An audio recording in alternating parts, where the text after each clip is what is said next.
that quickly without me seeing it in very heavy woods. These were very heavy brush that I was in.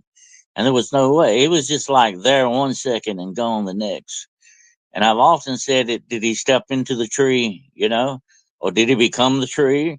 Did he step into did he part a curtain and go into some other time and space place, some liminal place in between places? I don't know. It's very interesting because his attributes does not follow along many paths of what we call the natural world.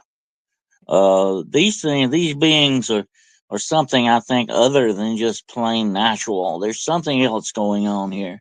And I think it may have a spiritual connection, definitely, whether it's dark or light, spiritual activity. I get the feeling sometimes a lot of it's very dark. It's very connected to that, in many aspects. But, and then you got another aspect you looked at, like I said earlier about the cursed land. It's as if these things are also guardians sometimes to certain areas like that. And if you trigger them, you may be, in for some bad times. Definitely. Because that's their job.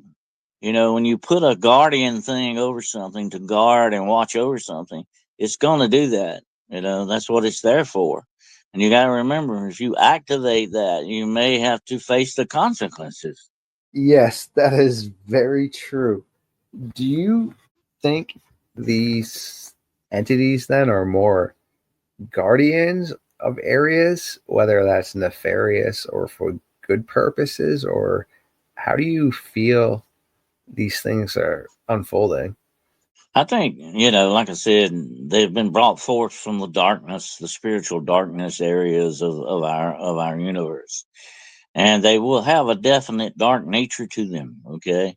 I don't think they're anything fun that you're gonna sit around and try to play checkers with or anything. There's nothing like that. When you run into these type of things, it's usually not gonna be a very pleasant experience most of the time. You may come away learning something, and hopefully you will come away. It's like we used to say about police officers. The best police officer in the world goes home every day at the end of the day. That's what you want to do. You want to get back, after your hunting expedition, definitely. So be very careful when you go and very respectful of the land.